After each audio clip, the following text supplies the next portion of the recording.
घायल हुआ तो क्या हुआ, घायल हुआ तो क्या हुआ, जान अभी बाकी है, जिंदगी जीने के अरमान अभी बाकी है। मैं उनमें से नहीं जो टूट कर बिखर जाते हैं, मैं उनमें से नहीं जो टूट कर बिखर जाते हैं, और मेरे हौसले की अभी उड़ान बाकी है। तो नमस्कार दोस्तों, स्वागत है आप सभी का अपने YouTube channel SK study power में। मैं संजित आपका आप सभी का हार्दिक स्वागत एवं अभिनंदन करता हूँ।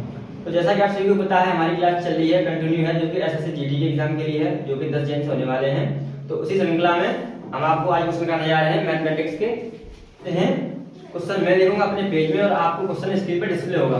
तो ये पीडीएफ आपको अपने टेलीग्राम चैनल पर एसके स्टडी नाम से टेलीग्राम चैनल है, डिस्क्रिप्शन बॉक्स में आपको लिंक मिल जाएगा, उस पर क्लिक करके ज्वाइन भी कर सकते हैं और ये पीडीएफ मिल जाएगी। आप तब तक क्वेश्चन को स्क्रीन पर देखिएगा और मैं सॉल्व करूंगा। क्वेश्चन नंबर पहला है, 20% की छूट देने के बाद एक दुकानदार 36% लाभ कमाता है।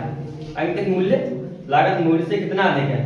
यानी 20% छूट देने के बाद, छूट हमेशा मार्क प्राइस दी जाती है, जो कि एमपी होता है, इसको जो कि अंकित मूल्य होता है, यानी कि एमपी अंकित मूल्य, अंकित मूल्य 20% छूट दिया है, यानी कि 20% और 20% की फ्रैक्शन वैल्यू 1/5 होगी। छूट यानी कि 5 और एक में एक इसको घटा देंगे, यानी कि छूट ये मान लो अंकित मूल्य 5 है और एक की छूट देंगे 4 मिल जाएगा, यानी कि है एमपी और ये है सेलिंग प्राइस, जो कि एसपी होता है। अब आगे क्या आएगा, एक दुकानदार 36% लाभ कमाता है। लाभ हमेशा सीपी और एसपी पे डिपेंड करता है। 36% लाभ यानी 36% और इसकी वैल्यू होगी बटे 100 करेंगे, परसेंट कर जाएगा 4 में 36, 4 25 100, यानी 25 लाभ करेंगे, इसमें 25 9 जोड़ेंगे, 25 9 होगा 34, इसको मिटा लेते हैं, 25 9 34, 36% की वैल्यू फ्रैक्शन में। अब ये है सीपी और ये है एसपी। तो कहा गया क्वेश्चन में 36% का लाभ कमाता है, तो 9/25, 25 में 9 जोड़े 34। अब पूछा गया अंकित मूल्य लागत मूल्य से कितना अधिक है, यानी यहाँ पे एसपी 4 है और यहाँ पे एसपी 34 है। तो यहाँ पे एसपी 4, यहाँ पे 34, पहले इन दोनों को बराबर करेंगे। तो 34 में यानी कि इस पर कितने गुणा करते हैं, 17 चौके 68, यानी 17 का अगर यहाँ पे गुणा करते हैं तो 17 चौके 68, जो कि एसपी हो जाएगा। और एसपी को बराबर करना है, यहाँ पे कितना गुणा होगा 2 का, यह है एसपी हमारा, ठीक है। और 17 चौके 68, 34 हुई 68, जो कि एसपी बराबर हो चुका है।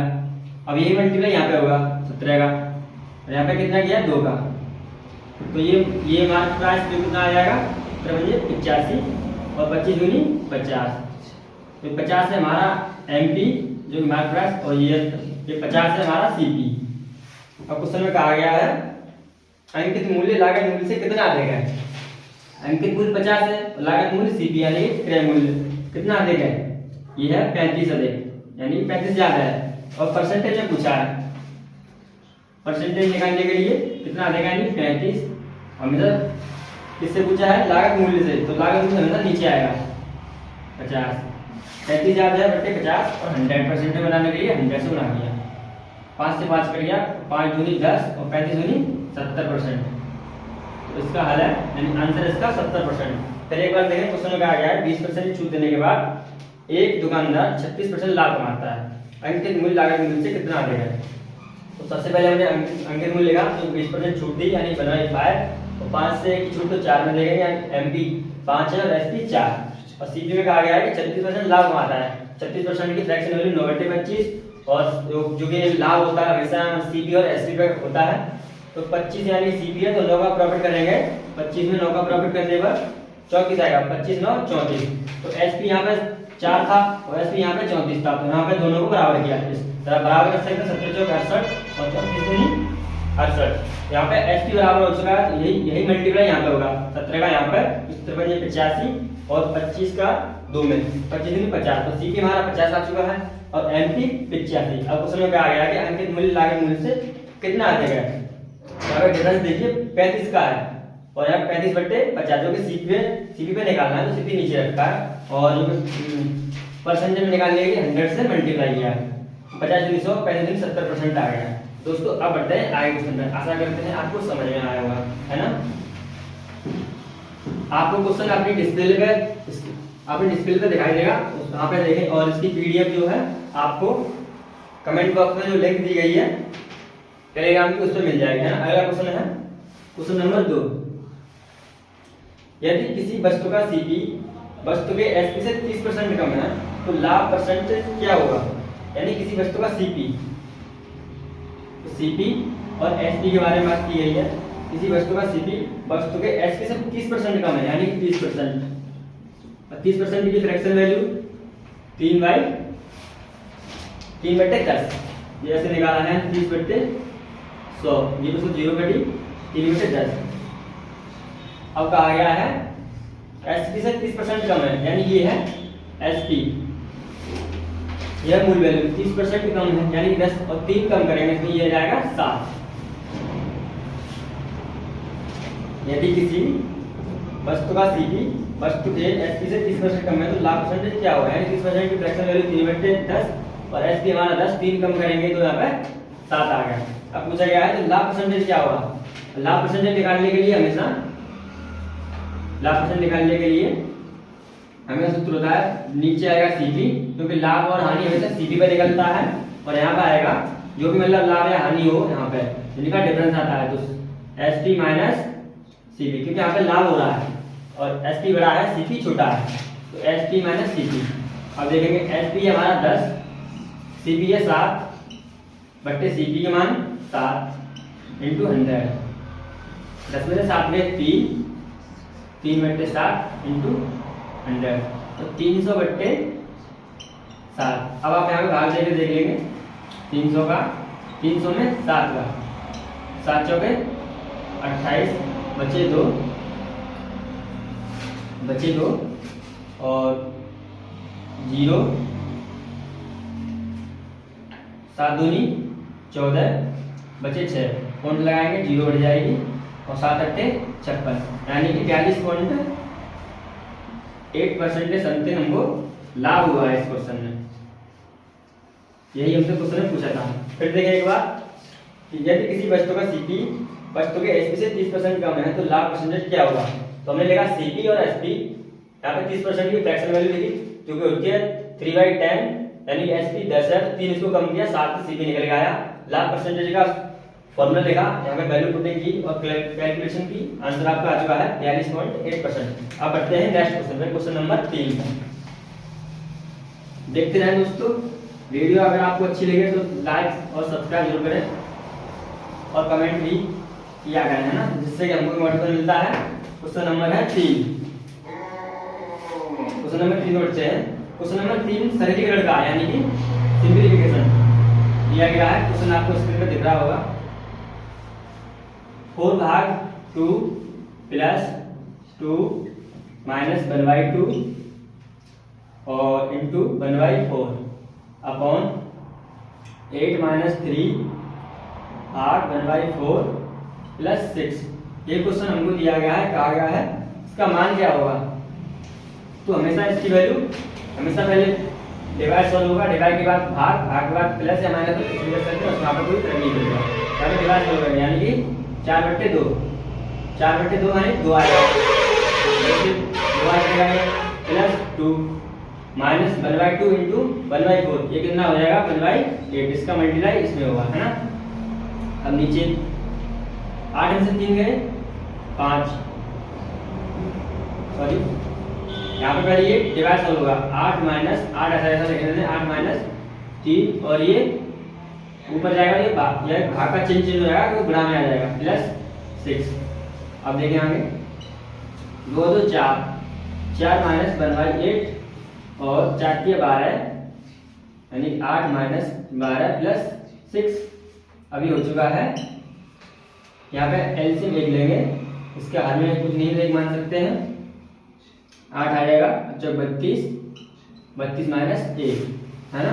और यहाँ पे बचेगा आपका 8 से 14, यानी प्लस वाले जोड़ दो, 8 से 14 में तुम्हारा गए 2, यहाँ पे 2 लिखा है।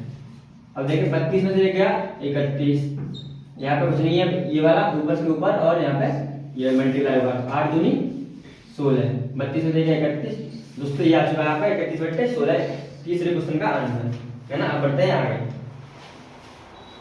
आप नोट करते चले। अब क्वेश्चन नंबर हमारा अगला है क्वेश्चन नंबर 4। क्वेश्चन आप अपनी स्क्रीन पे देखें, कोने में आ रही होगी स्क्रीन, क्वेश्चन कोने में आ रहा होगा आपकी स्क्रीन पे। क्वेश्चन नंबर 14 है 35, 39, 41, 46, 27 और x का औसत और x का जो औसत है, x का औसत दिया गया है 38 है ना। इन जो सभी वैल्यू है इनका औसत 38 दिया गया है। क्वेश्चन में कहा गया है x का मान क्या होगा, तो देखिए ध्यान से 35, 39, 41, 46, 27 और x का औसत 48 दिया गया है। इस तरीके क्वेश्चन का यानी कि इन सभी वैल्यू का सम आएगा ऊपर, यानी किसी भी संख्या का औसत निकालने के लिए जो सम दिया गया है औसत निकालने के लिए पहले सभी संख्या का सम करते हैं, यानी कि 35 प्लस 39 जितनी भी संख्याएं दी हुई है उनका सम करेंगे, यानी कि जोड़ 35, 39 और 41, 46 और प्लस 27 और x। बट ये कितनी संख्या उनका जो नंबर है वहां पे नीचे लिखेंगे 1 2 3 4 5 6, यानी सभी 6 संख्या है। अब औसत निकला है, औसत हमको क्वेश्चन दिया गया है 38 के बराबर किया यहाँ पे, तो ये भाग में 6 ये जाएगा मल्टीपल में, तो ये जोड़ के यहाँ पे लिखेंगे 6 गुणा 38 और ये जोड़ेंगे 7 7 6 13 13 1 14 14 9 14 9 होगा 23 23 5 होगा 28 28 की 8 हासिल 2, यानी 2 3 5 5 3 8 8 4 12 12 4 16 16 2 18, यानी कि 188 और ये x ये वाली। अब करेंगे सॉल्व इसको 188 प्लस x बराबर 6 का गुणा करेंगे 38 में, यानी 6 48 की 8 हासिल 4, यहाँ पे कैरी 4 आएगी और 6 18 18 4 22, और यहाँ पे ये प्लस क्या हो जाएगा माइनस हो जाएगा 228 माइनस 188, यहाँ पे घटा देंगे 8 में से 8 के 0 और 12 में से 8 के 4, यहाँ पे 1 बचा, यानी कि x का मान आएगा वो आएगा आपका 140 सॉरी 140 यानी 40, यहाँ पे तो कैरी की 1 में से गया 0 लिखना रहेगा कोई मतलब नहीं, यानी 40। तो अब बढ़ते हैं अगले क्वेश्चन पे। आशा करते हैं दोस्तों आपको समझ में आ रहा होगा, क्वेश्चन आप अपनी स्क्रीन पे देख रहे होंगे। और अगला क्वेश्चन है नंबर 5। क्वेश्चन नंबर 5 ये सभी दोस्तों एसएससी जीडी के जो भी अभी एग्जाम हुए थे उसके प्रीवियस ईयर क्वेश्चन है, तो वो हमें आपको सॉल्व करना है। अगला क्वेश्चन है देखिए ध्यान से 6 सही 1/2 प्लस 80 भाग 40 और आगे दिया गया है माइनस 30/7 का कोष्टक 5 माइनस 1/3 बराबर क्या होगा। ये है सिंपलीफिकेशन का क्वेश्चन। तो अब देखते हैं इसको 6 सही 1/2 प्लस 80 भाग 40 माइनस 30/7 का 5 माइनस 1/3। तो हमेशा इस तरीके के क्वेश्चन में जो भी सिंपलीफिकेशन के क्वेश्चन होते हैं तो यहाँ पे भाग से पहले मतलब का सॉल्व किया जाता है, भाग से पहले और गुणा से पहले। इसका का मतलब होता है गुणा। जहाँ पर भी आपको ये का दिखाई दे का, इसको इंग्लिश में कहते हैं ऑफ, या ऑफ हो या का हो, तो हमेशा इसको पहले सॉल्व करते हैं भाग से और गुणा से, और का मतलब होता है गुणा।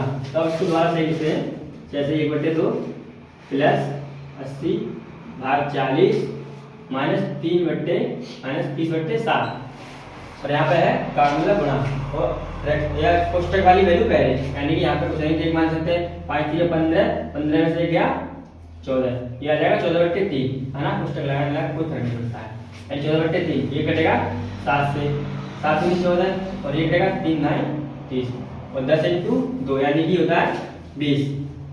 इसको सीधा करके लिखेंगे 6 मारे 13/2 प्लस ये आ जाएगा नीचे माइनस 10 दूनी 20 तो 40 दूनी 80, ये हो चुका है 13/2 प्लस 2 माइनस 20। अब 2 में से 20 जाएगा माइनस का 18 बचेगा है ना। 13/2 माइनस 18 एलसीएम लेंगे 2 और 13 माइनस 18 दूनी 36। तो 36 में से 13 जाएंगे, 6 में 3 गए 3 और 3 में से गए 2, यानी कि माइनस के 23/2 इसका आंसर आया है। 13 में से 36 गए तो माइनस का 23/2 बचेगा, है ना। नोट करें आगे। अगला क्वेश्चन करते हैं। अगला क्वेश्चन है हमारा, देखेंगे आप अपनी स्क्रीन पर। अगला क्वेश्चन है हमारा क्वेश्चन नंबर 6। क्वेश्चन नंबर 6 देखें, रेशियो का क्वेश्चन है ये। यदि P/Q बराबर 5/6 है, यानी P और Q का अनुपात दिया है, P/Q बराबर दिया है 5:6 तथा R/Q यानी कि R/Q दिया है आपको 25:9। और क्वेश्चन में पूछा है तो P/R का अनुपात क्या होगा, यानी कि हमसे P और R का रेशियो पूछा है। अब देखें दोस्तों उसको ध्यान से, यहाँ पे P/Q बराबर 5/6 और यहाँ पे R/Q बराबर 25/9, यानी यहाँ पे Q का अनुपात जो है 6 और यहाँ पे Q का अनुपात 9 है। तो पहले Q का अनुपात बराबर करना पड़ेगा। यहाँ पे क्योंकि 6 और यहाँ पे 9, तो इसकी कौन सी संख्या से मल्टीप्लाई करें जो कि Q का अनुपात बराबर हो जाए हर जगह। यहाँ पे हमेशा आपको यहाँ पे 3 का मल्टीप्लाई, यानी कि इन दोनों में एलसीएम होता है, उससे मल्टीप्लाई इसको संख्या बन जाएगी, यानी 6 की 18। अगर यहाँ पे हम 2 का गुणा करते हैं तो ये बराबर हो जाएगा, है ना। तो 6 में 3 का गुणा करेंगे तो 18 हो जाएगा, और 9 में 2 का गुणा करेंगे तो 18। अभी नया रेशियो बनेगा 5 तिया 15 अनुपात 6 तिया 18, जो कि P और Q का रेशियो है। और 25 में 2 का मल्टीप्लाई होगा, 25 दूनी 50 और 9 दूनी 18, ये है R/Q का रेशियो। तो हमसे क्वेश्चन में पूछा है P/R का रेशियो क्या होगा, यानी कि P का अनुपात क्या है 15 और R का है 50। P और R का अनुपात यानी कि अब किससे कर रहा है, ये 5 तिया 15 और 5 लाई 50। तो P/R का रेशियो आ जाएगा दोस्तों नया 3/10। आशा करते हैं दोस्तों क्वेश्चन आपको समझ में आया होगा। अब बढ़ते हैं नेक्स्ट क्वेश्चन पे। क्वेश्चन नोट करते चले, और आपकी जो पीडीएफ है हम अपने एसकेबी स्टडी चैनल पर, जो भी टेलीग्राम चैनल है, वहाँ पे आपको पिन की मिल जाएगी कमेंट बॉक्स में। अब बढ़ते हैं नेक्स्ट क्वेश्चन पर। क्वेश्चन नंबर 7 है, 6 क्वेश्चन हो चुके हैं, यानी क्वेश्चन नंबर 7। अब बढ़ते हैं 7 नंबर क्वेश्चन पर। क्वेश्चन में कहा गया है कि 12 व्यक्ति एक कार्य के आधे भाग को 9 दिन में पूरा कर सकते हैं, यानी कि 12 व्यक्ति है ना, एक कार्य के आधे को 9 दिन में पूरा कर सकते हैं। तो कितने व्यक्ति समान कार्य के संपूर्ण कार्य को 6 दिन में पूरा करेंगे, यानी क्वेश्चन में क्या है कि कोई 12 व्यक्ति हैं जो कि जो कार्य है ना उसके आधे भाग को 9 दिन में पूरा कर रहे हैं। तो आप देख ही सकते हैं जो 12 व्यक्ति है ना, जो कार्य है, मान लीजिए कोई भी कार्य है उसके आधे भाग को 9 दिन में पूरा कर रहे हैं, तो पूरे भाग को 18 दिन में पूरा करेंगे। मान लो कोई भी कार्य है इसका, मान लो ये 12 व्यक्ति हैं, आधे कार्य को मतलब 9 दिन में पूरा कर रहे हैं, जैसे आधे कार्य को 9 दिन में हाफ कार्य, और पूरा कार्य करेंगे तो ये 18 दिन लेंगे। तो 12 व्यक्ति पूरा कार्य मतलब 18 दिन में पूरा करेंगे, है ना। 12 व्यक्ति 18 दिन में पूरा करेंगे। कार्य है प्यूपिल यानी व्यक्ति। और यहाँ पे दिया गया है तो कितने व्यक्ति समान कार्य को पूरा करने के लिए 6 दिन में कितने व्यक्ति की आवश्यकता होगी, ये क्वेश्चन में कहा गया है। यानी पहले पूरा कार्य निकालेंगे, यानी दिन लगते हैं 18 पूरा कार्य करने, व्यक्ति कितने हैं 12, और हमको चाहिए यानी कि दिनों की संख्या चाहिए। तो यहाँ पे कुल कार्य बराबर क्षमता वाला कुछ जानते होंगे, यानी कि संपूर्ण कार्य बराबर तो व्यक्ति या टाइम मतलब एफिशिएंसी क्षमता होती है, एफिशिएंसी इनटू समय। एफिशिएंसी को यहाँ पे व्यक्तियों से दर्शाया गया है, यानी व्यक्तियों से। यहाँ पे कितने व्यक्ति 12, यहाँ पे 6 दिन में कार्य करवाना है, यानी समय का मान दिया गया है यहाँ पे 6। एफिशिएंसी है मतलब यहाँ पे लोगों की संख्या पूछिए, यानी कि x मान लेंगे, x का मान पूछा है, और कार्य हमको दिया गया है 18 इंटू 12। इसी सूत्र में ये रख दिया गया है। यहाँ पे देखें हमको x का मान चाहिए, तो x बराबर 6, यानी 6 दिनों में कार्य पूरा करवाना है। तो कितने व्यक्तियों की आवश्यकता है, यानी एफिशिएंसी या क्षमता व्यक्तियों की, मतलब यहाँ पे एक ही नोटेशन दिया गया है। तो 6 दूनी 12, 18 दूनी 36, यानी 36 व्यक्तियों की आवश्यकता होगी इस कार्य को 6 दिन में पूरा करने के लिए, है ना दोस्तों। अब बढ़ते हैं नेक्स्ट क्वेश्चन पर, जो कि हमारा होगा क्वेश्चन नंबर 8। आशा करते हैं दोस्तों आपको समझ में आ रहा होगा और जुड़े रहे हमारे साथ एस्केप स्टडी पावर से। आपके तैयारी में हमेशा मदद करेंगे आपके साथ। क्वेश्चन नंबर है 8, 7 क्वेश्चन हो चुके हैं, क्वेश्चन नंबर है 8। और वीडियो को लाइक शेयर सब्सक्राइब करते रहे दोस्तों, और अपने दोस्तों के साथ शेयर भी करें। क्वेश्चन में कहा गया है त्रिभुज की भुजाओं का अनुपात, यानी ट्रायंगल है, त्रिभुज की भुजाओं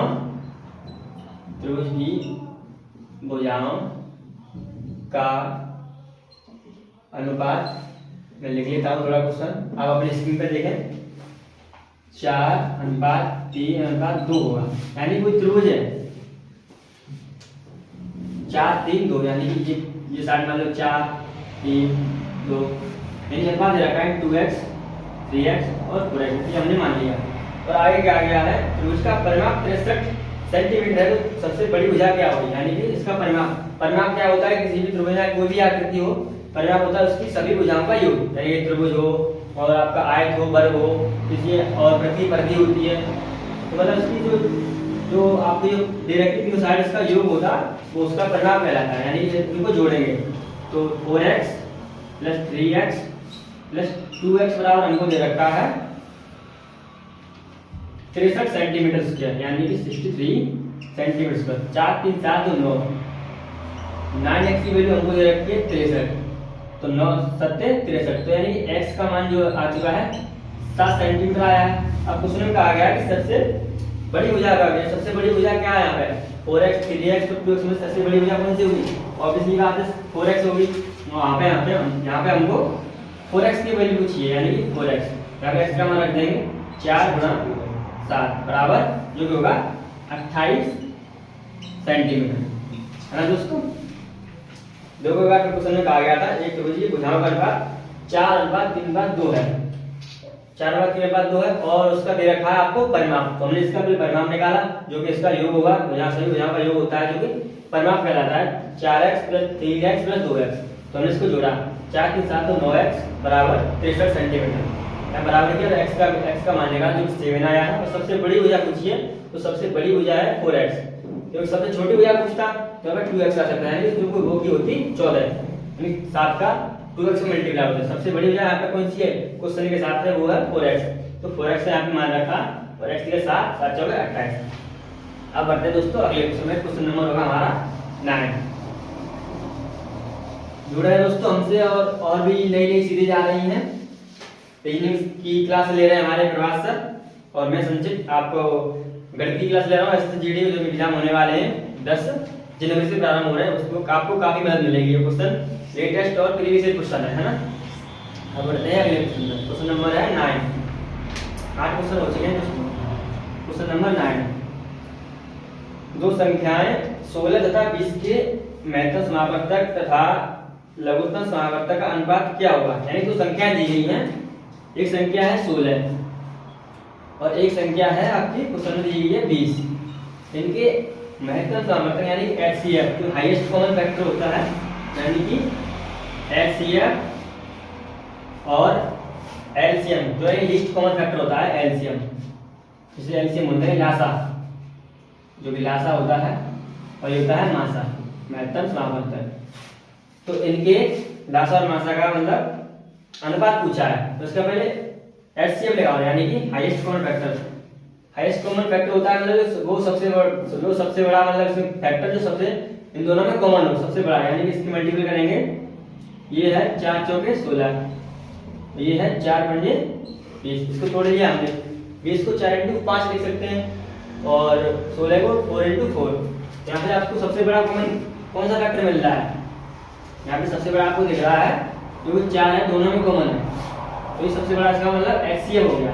तो 4 हमने लिख लिया, HCF और LCM का अनुपात पूछा है, HCF अनुपात LCM, जो कि HCF जो लिखा है 4, अब यहाँ पे पूछा गया है LCM और निकालेंगे, यानी कोई ऐसी संख्या जो दी हुई संख्या से पूरी तरह कट जाए, वो छोटी से छोटी संख्या हो, यानी कि 20 और 16 से कट जाए, तो वो होगी आपकी, यानी कि ऐसे वैसे भी निकाल सकते हैं आप, वैसे गुणा करके यानी कि यहाँ पे ले लिया आप सबसे बड़ी वैल्यू 4 और एक ले लिए 5 और 16 से भी कटनी चाहिए, तो एक बार 4 है, एक और बार लेंगे 4, एक बार 5 ही था, 5 तो आ गया, यानी कि 4 5 20, 20 चौके 80। तो एचसीएफ हमारा एलसीएम है वो आ चुका है 80 और जो एचसीएफ था वो हमारा आ चुका है 4, यानी कि जो लासा था वो 80 है और जो मासा था वो 4। इसी का हमको क्वेश्चन में अनुपात पूछा है ना, तो इसको काट देंगे 4 1 4 और 4 20, 20 चौके 80, यानी कि 1:20। अब बढ़ते हैं नेक्स्ट क्वेश्चन पे, हमारा लास्ट क्वेश्चन है क्वेश्चन नंबर 10। आशा करते हैं दोस्तों आपको समझ में आ रहा होगा कि कोई भी मतलब जैसे त्रुटि हो रही है तो आप कमेंट बॉक्स में पूछ सकते हैं, नेक्स्ट वीडियो में आपको उसका आंसर मिल जाएगा, है ना। अब बढ़ते हैं 10वें क्वेश्चन पे। ये कहने के दोस्तों अच्छे क्वेश्चन है और आए हुए क्वेश्चन है, जो बुक आती है यूथ कंपटीशन की वगैरह उसमें जो पूछे गए क्वेश्चन है वो टॉप ट्रेंडिंग क्वेश्चन है। यहाँ पे आपको इनमें से एग्जाम में जरूर देखने के लिए मिलेंगे दोस्तों। देखो अगला क्वेश्चन, एक लंबवृत्तीय शंकु का आयतन दिया गया है, यानी कि शंकु कैसा होता है उसकी आकृति में बना देता हूं आपके लिए। लंबवृत्तीय शंकु, देखो शंकु है ना, ये शंकु है, ये शंकु की ये होती है तिर्यक ऊंचाई, तिर्यक ऊंचाई जिसे हम L से डिनोट करते हैं, यानी कि L। और ये होती है शंकु की रेडियस, यानी R यानी त्रिज्या, ये हमारी हो गई त्रिज्या, है ना। शंकु की ये होती है H यानी कि हाइट, यहाँ से इस पॉइंट तक, इसको बोलते हैं ऊंचाई, ये होगी हमारी ऊंचाई। शंकु में ये 3 चीज होती हैं, L, H और R, यानी कि तिर्यक ऊंचाई, ऊंचाई और त्रिज्या, है ना। अब क्वेश्चन में दिया गया है हमको आयतन दिया गया है, यानी इसके सभी सूत्र लिख लेंगे। त्रिज्या यानी कि जो तिर्यक ऊंचाई होती है उसका तिर्यक ऊंचाई निकालने के लिए L बराबर अंडर रूट ऊंचाई का वर्ग प्लस त्रिज्या का वर्ग जोड़ देंगे, यानी तिर्यक ऊंचाई आ जाएगी। यदि हमको ये मान चाहिए, अब हमको पूछा गया क्वेश्चन में क्या पूछा गया है, आयतन हमको दिया गया है और शंकु की लंबाई दी गई है 12, यानी कि हाइट दी गई है h बराबर 12 सेंटीमीटर दिया गया है और आयतन दिया गया है हमको, यानी वॉल्यूम लिखेंगे यहाँ पे, जो कि आयतन होता है हिंदी में आयतन। वॉल्यूम दिया गया है क्वेश्चन में 2464, यानी कि 2464 सेंटीमीटर क्यूब। आयतन हमेशा मीटर क्यूब में आता है और शंकु की लंबाई लिखी है 12 सेंटीमीटर, तो इसके आधार की त्रिज्या क्या, यानी कि रेडियस का मान पूछा है, त्रिज्या का मान पूछा रेडियस यानी ये वाली, इसकी लंबाई पूछी है ना।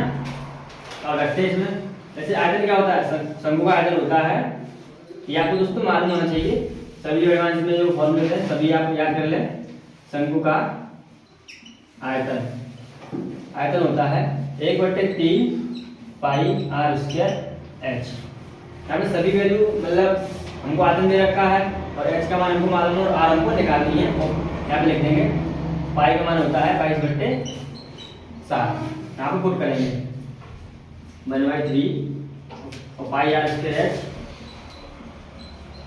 बराबर ये दे रखा है, आयतन बराबर दे रखा है 2464, यानी 1/3 इंटू पाई का मान 22/7 और r स्क्वायर तो हमको निकालना ही है, यानी त्रिज्या निकालनी है, और h का मान दे रखा है 12 सेंटीमीटर, इसको बराबर करेंगे 2464। हम इसको काटेंगे, ये कटा 3 से 4 बार, ये भी कट रहा है 4 से 24 और 16 से 64, ठीक है, ये कट गया। अब देखते हैं ये कट रहा है 11 से, 11 दूनी 22 और 11 पंजे 55 और बचे 6, 11 से 66, तो r स्क्वायर बराबर ये 56 और ये फिर कट जाएगा, यानी कि 56 आया और ये कटेगा 28 से, तो 28, ये वाले 7 बचे अभी, ये भाग में हो जाएंगे, मल्टीपल में हो जाएंगे, तो r स्क्वायर होगा 28 गुना 7, इसको तोड़ेंगे 28 लिख सकते हैं 7 इंटू 4 गुना 7, ये वाले 28 को लिखा हमने 7 इंटू 4 और 7 बचा, यहाँ पे ये r स्क्वायर की वैल्यू रखी है, r की वैल्यू कितनी आ जाएगी, यानी एक बार 7 और 4 यानी कि जो कि 2 का वर्ग होता है, तो यहाँ पे 2 ले सकते हैं, तो r बराबर आ गई आपकी 14 सेंटीमीटर। यही क्वेश्चन पूछा था। तो दोस्तों आज मैंने आज आपको अच्छे लगे उन क्वेश्चन और अच्छे ट्रेंडिंग क्वेश्चन है जो कि आपको एग्जाम में हेल्प करेंगे कहीं ना कहीं और हमसे जुड़े रहने के लिए चैनल को लाइक शेयर सब्सक्राइब करें और मिलते हैं अगली वीडियो में।